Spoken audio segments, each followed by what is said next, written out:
ఈరోజు స్పెషల్ మనది బోటి కర్రీ. బోటి కర్రీ కోసం బోటిని మంచిగా శుభ్రంగా కడిగి ఉడికించి పెట్టినది.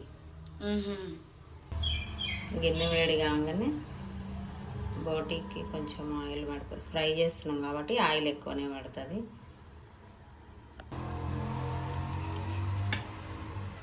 ఇప్పుడు ఫ్లేవర్ కోసం కొంచెం దాల్చిన చెక్క వేసిన, ఎక్కువ మసాలాలు వేయకుండా.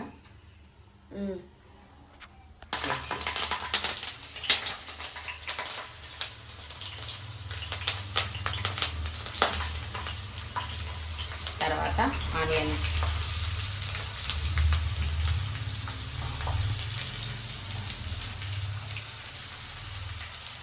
ఆనియన్స్, వేసి కొద్దిసేపటిదాకా కరివేపాకు,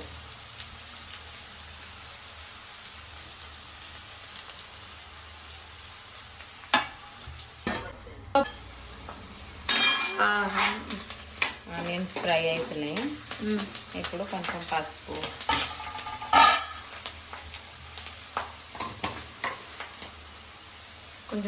వేసుకోవాలి. కొంచెం పసుపు,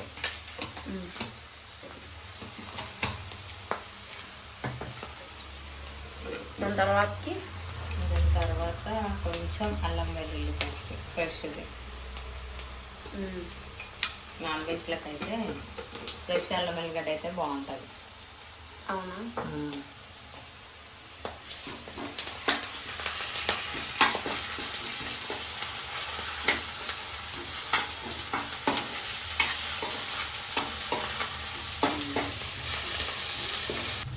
కొంచెం పుదీనా వేస్తున్నాను. పుదీనా వేసి కలుపుకొని పచ్చివాసన అయ్యేంత వరకు 1 నిమిషం మూత పెట్టేసి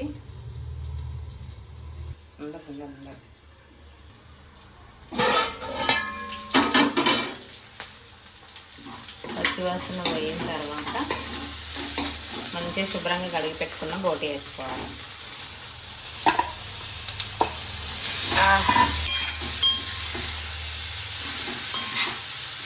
మంచిగా కలిపేసుకొని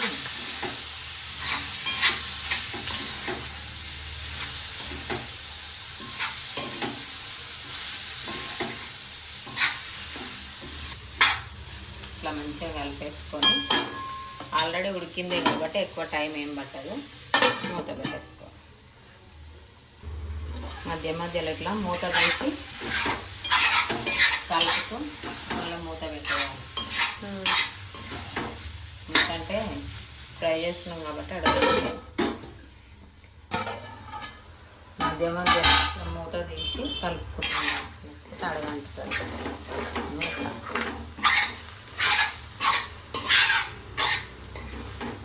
కొంచెం వాటర్ పోయిందాకా ఉడికించుకొని ఆయిల్లో తర్వాత ఉప్పు కారం అన్నీ వేసుకోవాలి.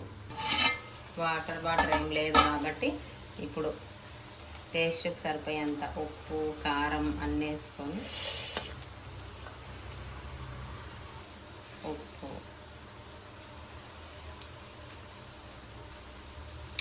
మంచిగా కలుపుకొని ఇదంతా సిమ్లోనే వేయాలి ఫ్రై కాబట్టి. స్టార్టింగ్ నుంచి అయిపోయే వరకు కూడా సిమ్లోనే ఉంచుకొని చేసుకుంటే మాడకుండా ఉంటుంది. ఉప్పు కారంలో కొంచెం ఫ్రై అయిన తర్వాత ధనియాల పొడి అవన్నీ వేసుకుందాం.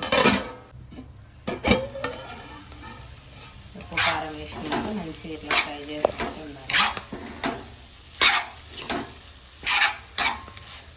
కారం పచ్చివాసన అయింది కాబట్టి ఇప్పుడు కొంచెం ధనియాల పొడి అంటున్నా నేను. మమ్మీ ఇంకెంతసేపు మమ్మీ? ఇప్పుడు అయిపోవచ్చు. ఫ్రై కాబట్టి తొందరగానే అవుతుంది. కాకపోతే సిమ్లో పెట్టి చేస్తున్నాం కాబట్టి టేస్ట్ బాగుంటుంది, మంచిగా ఉడుకుతుంది. హరిబరిగా వేస్తే ఉంటుంది. కొంచెం ధనియాల పొడి వేసినాము. ఇప్పుడు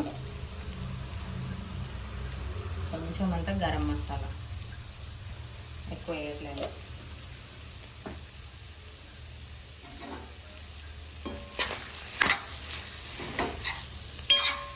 మంచిగా కలుపుకొని ఒక 2 నిమిషాలు ఆగి కొంచెం కొత్తిమీర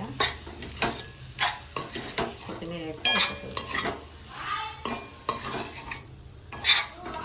ఆకు కొంచెం ఫ్రై కావాలి, కలుపుకుంటూ సిమ్లో పెట్టి కలుపుకుంటూ వేయించుకోవాలి. హైలో పెట్టి వదిలేస్తే మాడి టేస్ట్ బాగుంటుంది.